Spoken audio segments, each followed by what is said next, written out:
He asked me why, just that, one word.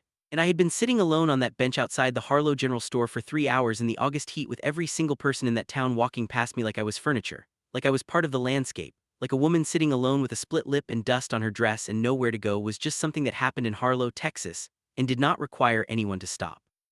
And then this man crouched down in front of me so that his eyes were level with mine and he asked, "Why? Not are you all right, not what happened, not the questions people ask when they want to appear to be helping without actually committing to it. Just why are you sitting here, why is no one with you, why does every person in this town keep walking?" My name is June Aldridge. I was 24 years old the summer a cowboy named Reed Callahan asked me that question, and I want to tell you what happened after it the right way, which means starting before it, starting with the whole of what had brought me to that bench and that town and that particular moment of being so thoroughly alone in a crowd of people who knew my name. I had grown up in Harlow. This was the problem in one sentence. I had grown up in Harlow and Harlow had grown up around me and we had formed, over 24 years, a very fixed idea of each other that benefited neither of us particularly but that was extremely resistant to revision. Harlow knew who I was. Or rather, Harlow knew who I was supposed to be, which is a different thing entirely.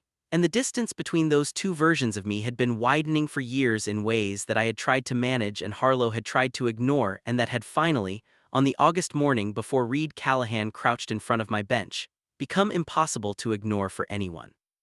I was the youngest daughter of Frank and Ruth Aldridge. My father ran the feed store. My mother taught Sunday school and organized the church potluck and was, in the specific way of women who have built their entire identity inside a small community's expectations, the living embodiment of everything Harlow believed a woman should be. She was warm and she was capable and she was completely certain of the rightness of the world as she understood it, and she had raised 3 daughters with the intention that they would be the same. My oldest sister Darlene had achieved this without apparent effort. My middle sister Connie had achieved it with moderate effort and one rocky patch in her early 20s that the family had managed through and that was now never mentioned. And then there was me. I had known since I was 19 that I was not going to achieve what my mother had in mind. Not because I was rebellious, not because I had decided against it, but because of something I had discovered about myself in the same slow accumulating way you discover most true things about yourself, through paying honest attention over a long enough period and arriving, finally, at a conclusion that cannot be undone by wishing it were different. I was not the woman Harlow expected me to be.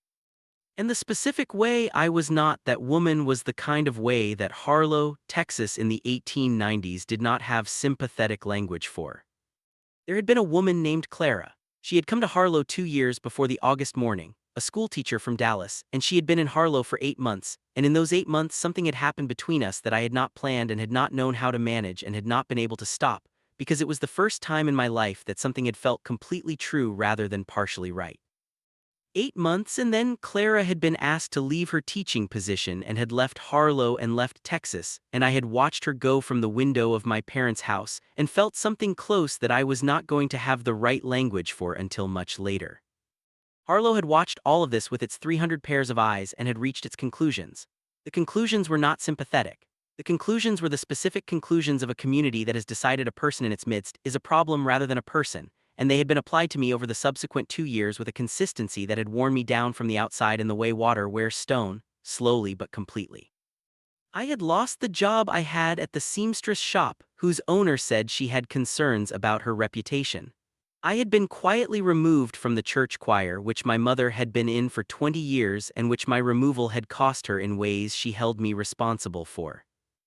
I had been the subject of conversations I was not in and the source of distances I had not created, and the reason for 100 small daily cruelties that were individually almost invisible and collectively exhausting beyond description. My mother did not throw me out. I want to be precise about this because the truth is always more complicated than the simple version. She did not throw me out and she did not stop loving me and she never said the word shame out loud in my presence. What she did was become, over 2 years, someone who was unable to look at me directly, whose love had developed a quality of apology to it, the love of someone who loves you and is also embarrassed by you simultaneously, and has not figured out how to reconcile those two things and has chosen in the absence of that reconciliation to simply be less present. She was in the kitchen and I was in the kitchen and we were both alone. That is the most precise description I have. My father said less? My father had always said less. He was a man whose interior life was largely inaccessible and whose expressions of feeling were almost entirely practical. He fixed things when things were broken. He was at the dinner table at the right time every evening. He did not, as far as I could tell, have an opinion about me that he was willing to locate in words, which meant I had no idea whether I was loved or merely tolerated or somewhere on the spectrum between the two that had no name. The morning before the bench was a Sunday morning in August. I had gone to church with my mother because I always went to church with my mother because stopping would have been a statement and I was tired of statements, tired of things I did and didn't do being read as positions. I sat in the pew and the service happened around me, and afterward in the churchyard when people were talking, my mother was talking to Mrs. Garrett and I was standing nearby, and Mrs. Garrett looked at me and then looked at my mother and said, in a voice she did not lower nearly enough, "Ruth, how long are you going to let this go on?" And my mother looked at the ground and said nothing. That was the moment. Not a blow, not an eviction, not a scene. My mother looking at the ground and saying nothing while Mrs. Garrett decided the terms of my life out loud and 3 feet away from me. I walked from the churchyard to the main street, and I sat down on the bench outside the general store, and I did not go home. I sat there because I did not know where else to sit. I sat there because the bench was outside and outside was better than any inside I had available to me, and because I needed to be somewhere that was not my mother's kitchen or the churchyard or any of the other rooms in Harlow, where I had been performing the version of myself that Harlow could tolerate. I sat there and people walked past, and some of them looked at me and some of them did not, and none of them stopped, and the August heat pressed down on the town like a hand, and the morning became afternoon, and I sat. The split lip was from the morning, from something that had happened in the churchyard that I have not told you about yet and that I will tell you about when I am ready, which is not quite yet. It had stopped bleeding by the time I sat down on the bench. It was visible. No one mentioned it. Reed Callahan was not from Harlow. This was immediately apparent when he came down the main street on a gray horse in the early afternoon, not because of anything dramatic about his appearance, but because of the specific quality of his movement through the town, the movement of someone who does not know this street, and is looking at it with fresh eyes rather than the habituated blindness of people who have walked the same ground so many times they have stopped seeing it. He was tall, lean in the way of men who work hard in the open air, with a face that was weathered in a way that made his age hard to fix precisely, somewhere between 30 and 35, I thought. He had the look of a man who spent a lot of time alone and had made a certain peace with it. He tied his horse at the rail down the street and went into the general store and came out 15 minutes later with supplies and was loading them into his saddlebag, and then he stopped. He looked at me, not a passing look. He had the kind of eyes that actually arrived at what they were looking at rather than just moving across it, and they arrived at me and they stayed. I was aware of being looked at, and I looked back because I was 24 years old and I had been sitting on a bench for 3 hours being invisible, and someone looking at me directly was something I felt in my chest before I felt it anywhere else. He came over. He did not come over the way men come over to women sitting alone in the West, which is with a particular quality of intention that announces itself early and requires management. He came over the way a person comes over to another person who is sitting somewhere they probably do not want to be sitting, with a directness that was about the situation rather than about me. He crouched down so his eyes were level with mine, which was the single gesture that broke something open, because nobody crouches down to be at your level when they want to talk down to you, and he looked at me for a moment and he said, "Why?" I said, "Why what?" He said, "Why are you sitting here? Why does every person in this town keep walking past you? Why does a woman with a split lip sit alone for 3 hours on a bench and nobody in the town where she grew up stops?" He said all 3 of those whys in the same level voice, the voice of someone asking real questions rather than performing concern, and I looked at him and I thought, who are you and where did you come from and how do you see things that people who have known me my whole life cannot see? I said, it's complicated. He said, most true things are. He did not stand up. He stayed crouched at my level, which was uncomfortable, his knees bent and his forearms on his thighs, the position of someone willing to be physically uncomfortable in order to make a conversation feel equal. I said, you don't know me. He said, no, but I can see you're not all right and I can see nobody's here, and those 2 things seem like they need addressing regardless of who you are. I said, people in this town would tell you I'm not worth addressing. He said, I'm not from this town. That was the beginning. That single exchange was the beginning of everything, and I want to tell you the rest of it the way it actually happened, slowly and imperfectly and at the speed of 2 careful people becoming honest with each other, because that is the only honest way to tell it. His name was Reed Callahan. He was 32 years old, from the hill country of Central Texas originally, now working as a hired hand on ranches across the region, not aimlessly, not without direction, but in the specific way of a man who has made a considered choice about the kind of life he wants and is living it with intention. He had been heading through Harlow toward a ranch job in the next county, had stopped for supplies, had seen me on the bench, and had crouched down and asked why. He did not immediately ask about the split lip.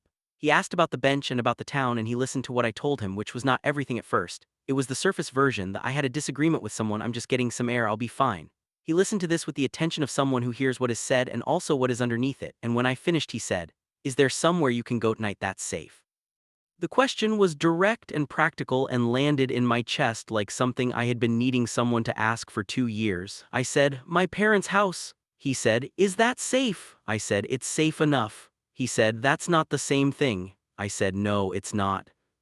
He sat down on the bench beside me. Not close, there was a foot of space between us, the space of consideration. He looked at the main street of Harlow, the Sunday afternoon quietness of it, the people coming out of the church social at the end of the block, and he said, "What did you do that made them this way?" He said it without judgment, as a genuine information-seeking question, and I understood from the way he asked it that he was not asking because he thought I deserved what was happening, but because he wanted to understand the actual shape of the situation. I told him, not the full version, not yet, not on the bench in the August afternoon with the church social at the end of the block, but enough. I told him about Clara and the 8 months and the teaching position and the 2 years after and my mother in the churchyard looking at the ground. I told it in the level tone I had developed for telling things I had told too many times to still have obvious emotion attached to, the specific flatness of something that has been processed to the point of sounding reported rather than felt. He listened without interrupting. Without the various responses people give when they are uncomfortable with what they are hearing, no shifting, no clearing of the throat, no subtle changes of subject. He listened with a completeness that was unusual and that I noted. When I finished he was quiet for a moment. Then he said, "That's a heavy 2 years. I said, "Yes." He said, "And today?" I said, "Today in the churchyard a man who goes to the same church I have gone to for my entire life called me something I'm not going to repeat and put his hand on me to move me out of his way, and when I didn't move fast enough his hand was less careful than it should have been." He looked at my lip. He said, "Who?" I said, "It doesn't matter." He said, "It matters." I said, "There's nothing to be done about it." He said, "That's a different statement than it doesn't matter." I said, "You're right, it's a different statement." He looked at the churchyard down the street. Something moved through his face that was not anger exactly but was in the territory adjacent to anger, the specific look of a person who has encountered an injustice and is calculating what can actually be done about it rather than just feeling the feeling. Then he looked back at me and said, "I'm going to be in Harlow until tomorrow morning. The ranch job doesn't start until Tuesday." He said, "Is there something useful I can do today that would help your situation tomorrow, not your whole situation, just tomorrow?" Nobody had ever asked me a question like that. Not, "Let me fix it," not, "It'll be alright," not the vague comfort of someone who wanted to feel helpful without committing to anything specific. He asked, "What can I do today that will help tomorrow?" It was such a precise and practical and genuinely useful question that I sat with it for a moment before answering, actually thinking about it rather than deflecting it. I said, "I need to go home and I need to get some things and I need to figure out somewhere else to stay for at least tonight because I cannot be in that house tonight." He said, "All right." He stood up and offered me his hand to stand, which I took, and we walked to get his horse. He came with me to my parents' house. He did not come in, I did not ask him to, and he did not suggest it. He waited outside with his horse while I went in and collected the things I needed, which took about 15 minutes, during which my mother appeared in the hallway and looked at me and looked at the bag I was packing and said nothing, and I said, "I'll be back tomorrow," and she said nothing and I left. He was where I had left him, standing at his horse's head, talking to her in the low way people talk to horses when they are waiting and want something to do with the waiting. He looked up when I came out and looked at the bag and said, "Mrs. Harmon at the boarding house is reasonable, I'll come with you." I said, "You don't have to." He said, "I know." He came with me. Mrs. Harmon was, as he had said, reasonable, a small woman of about 60 who had run the Harlow boarding house for 30 years and who looked at me and looked at Reed and looked at the bag and said, "Single room, separate from the gentleman's, $2 for the week," and that was all the judgment she expressed on the matter, which in Harlow was tantamount to an endorsement. We sat on the boarding house porch that evening. Reed had a room there too, his original plan for the night before moving on.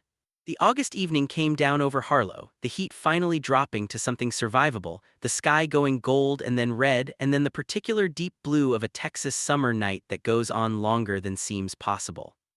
We sat and talked the way I had not talked to anyone in 2 years, the real kind of talking, the kind that goes somewhere, that covers actual ground rather than the managed surface. He told me about himself. He told me about the hill country childhood and the father who had taught him to work and the mother who had taught him everything the work left out. He told me about the years of moving from ranch to ranch, which he described not as rootlessness but as a different kind of rootedness, rooted in the work itself in the land, in the particular freedom of a man who has decided that the life that fits him is not the life people assumed he would have. He told me about a friend he had known in his mid-20s, a man named Garrett, who had been the first person to make him understand that understanding yourself fully was not a threat but a gift, even when the understanding was complicated. He told me about Garrett obliquely, with the care of someone protecting something that matters, and I listened to the obliqueness, and I understood it, and I received it the way he had received my oblique things, which was with attention and without requiring more than was being offered. I said, "Why did you stop? In Harlow, most people pass through without stopping." He said, "I've been passing through towns my whole adult life, and I've learned to notice when something in a town is wrong. Not wrong like bad weather, but wrong like something is happening to someone that shouldn't be." He looked at the evening. He said, "You were sitting on that bench and the town was walking past you, and the wrongness of it was loud even if nobody was making any noise." I said, "Most people hear that and decide it's someone else's business." He said, "I've made that decision before, I don't like how it feels afterward." I said, "What does it feel like?" He said, "Like I had the ability to be useful and I chose to walk past." He said, "I'm not walking past things anymore if I can help it." We talked until the boarding house went quiet around us and the stars were fully out and the night insects had taken over the air and Mrs. Harmon had put out the porch lamp, which was the signal that the evening was officially over. I stood up and he stood up and we were standing in the dark on the boarding house porch with the whole Harlow night around us and he said, "You're going to be all right, June." I said, "You don't know that." He said, "No.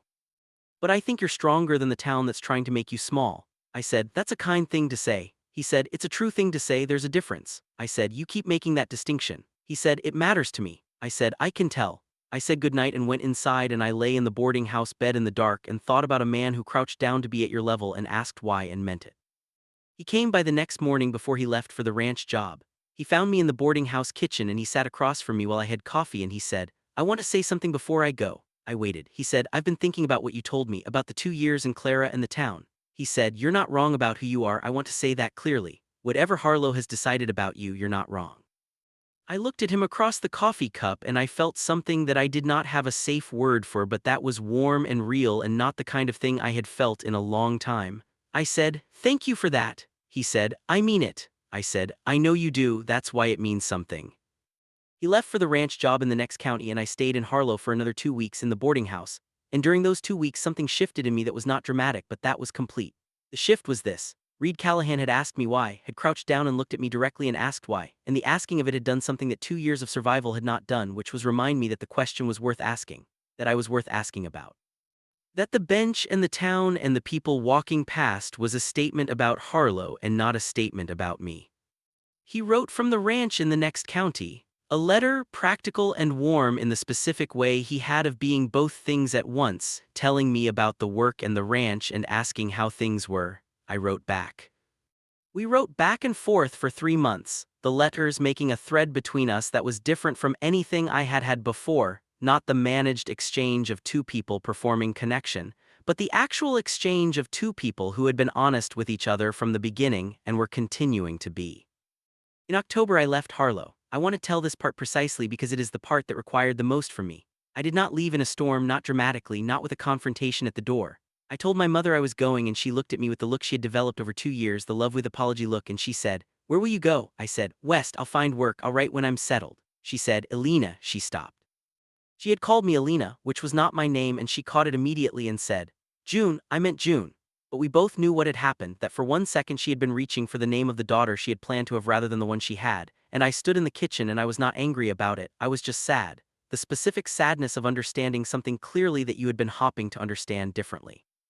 I said, "Mama, I love you, I will always love you, and I am going because staying is making both of us into people neither of us want to be, me into something smaller than I am and you into someone who looks at the ground when Mrs. Garrett decides my life." She was very still. I said, "You looked at the ground, Mama." She said, "I know." I said, "You don't have to, I know it costs something to not look at the ground in Harlow, but I need you to know what looking at the ground does to me."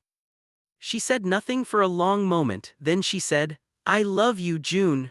She said my actual name clearly and completely and I held that. I held onto it the whole way out of San Antonio and I hold onto it still.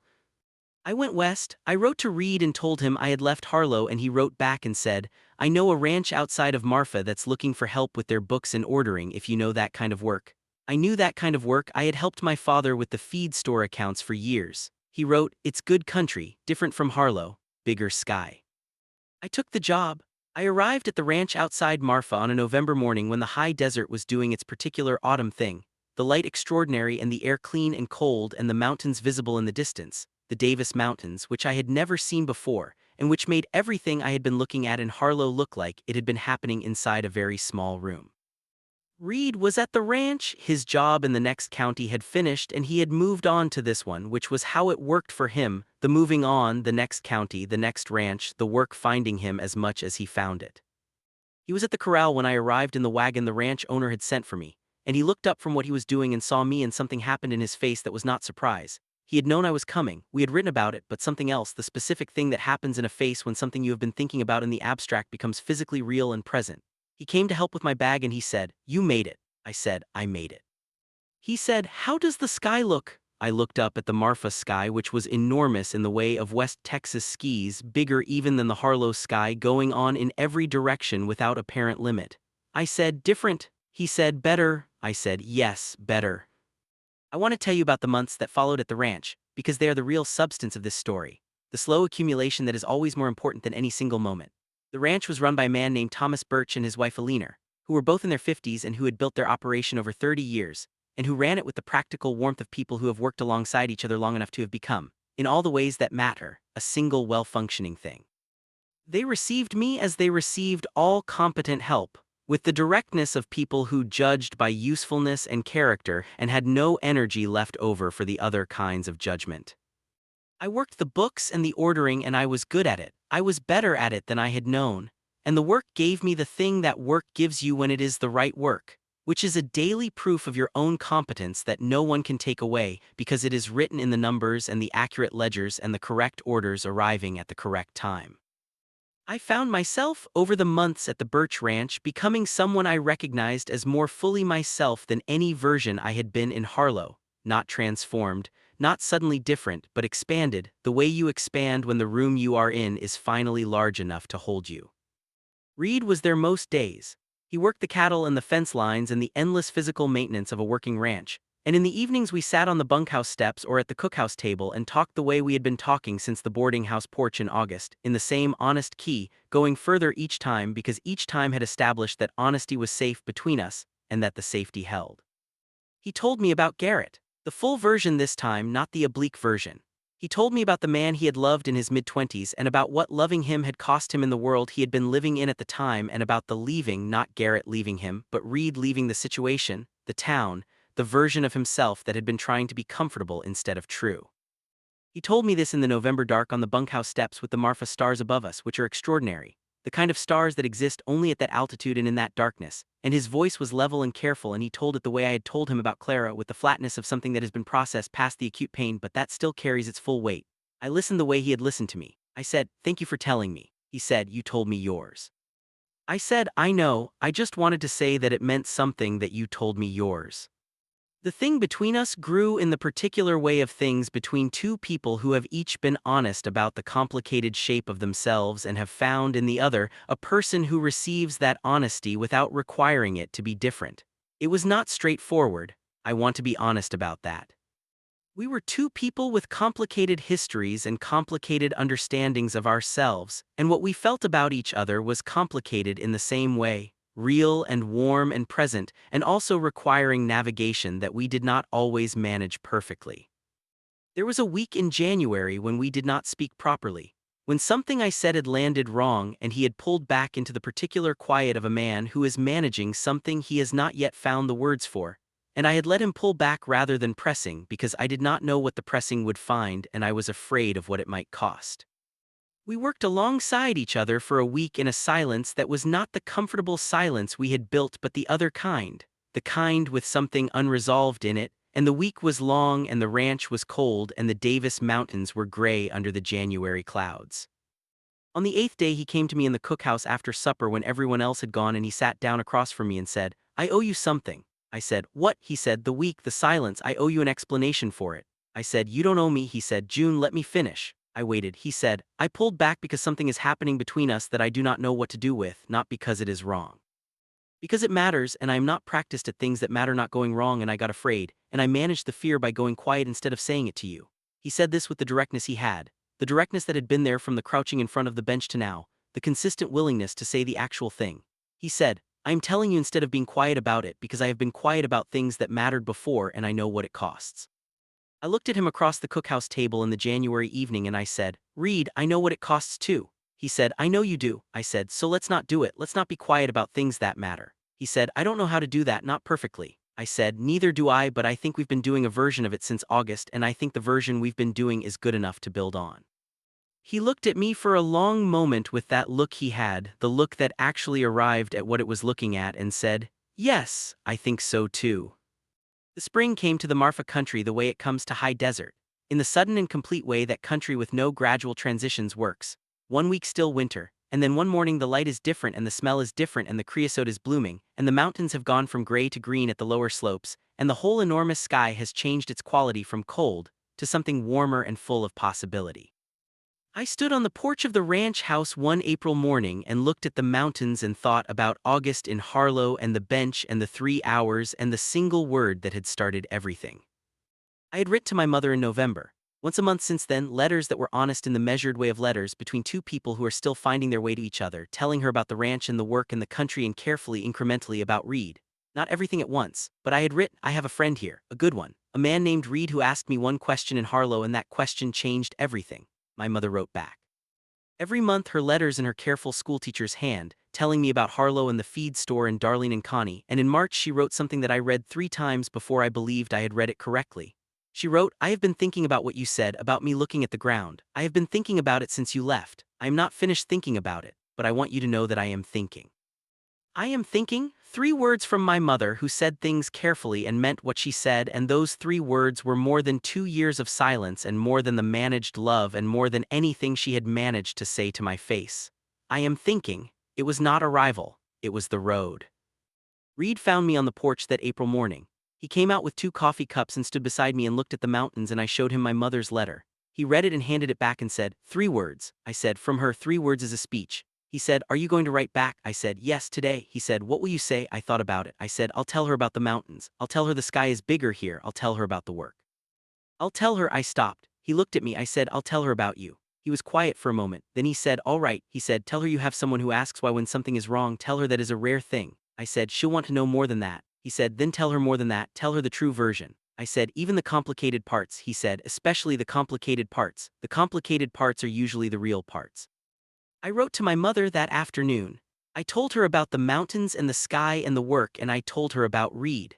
I told her the true version, the whole of it, because my mother deserved the true version, and because I had spent enough of my life offering people the managed version, and I was not going to offer my mother one more managed thing. I told her what Reed was to me and what I was to him and what we were building in the high desert of West Texas with the Davis Mountains in the distance and the enormous sky above and the work under our hands every day. I told her it was complicated and real and that it was the first true thing I had found since Clara and that Clara had not been wrong either, that nothing about who I was wrong, that I needed her to hear that from me directly and to hold it even if she couldn't yet hold it completely. I sealed the letter and Reed took it to town with the supply run and I stood at the gate of the Birch Ranch and watched him go and felt something that was so fully itself, so uncomplicated in its realness even while being complicated in its shape, that I stood there in the April sun and understood for the first time in my life what it felt like to be all the way present in your own existence, not performing, not managing, not offering the version that fits. Just there, completely there, in the high desert in the spring with the mountains and the sky and a life that was mine in every particular. He came back from town 2 hours later and came through the gate on his horse and I was still at the fence not waiting just working nearby and he came past me and said, letters sent. I said, good. He pulled up and looked down at me and said, June. I looked up at him. He said, when I crouched down in front of that bench in Harlow I did not know what I was starting. I said, neither did I. He said, I'm glad I stopped. I said, so am I. He said, I'm going to keep stopping. Every time something in a town is wrong, every time someone is sitting on a bench, I said, I know. He said, I want you to know it's not just habit now, it's you. You made the stopping mean something it didn't mean before. I stood at the fence in the April sun and I looked up at this man who had crouched to my level and asked why, and I thought, this is what it means to be found, not rescued, not fixed, not managed into something more comfortable. Found, seen at your actual level, asked the actual question. My mother's response came 6 weeks later. It was longer than usual, 4 pages in her careful hand, and I read it at the cookhouse table with Reed across from me doing the saddle repair he had been putting off for a week, and the letter was the most honest thing my mother had ever written to me. It was not complete acceptance, she said so directly. She said, I am not all the way there and I want to be honest with you about that. But she said, I have been talking to your father. She said, your father is a man who does not say many things but who feels them fully, and he asked me last week if I had written to you, and when I said not yet, he said, Ruth, write to her, she is our daughter. He said, all of her is our daughter. And she wrote, I am writing to you, all of you is my daughter. I am still learning how to hold all of it, but I am writing. I put the letter down. Reed looked up from the saddle. He said, good. I said, my father said all of her is our daughter. He put down the saddle. He said, June. I said, I know. He said, that's a long road your father traveled to get to that sentence. I said, yes. He said, it counts. I said, it counts a lot.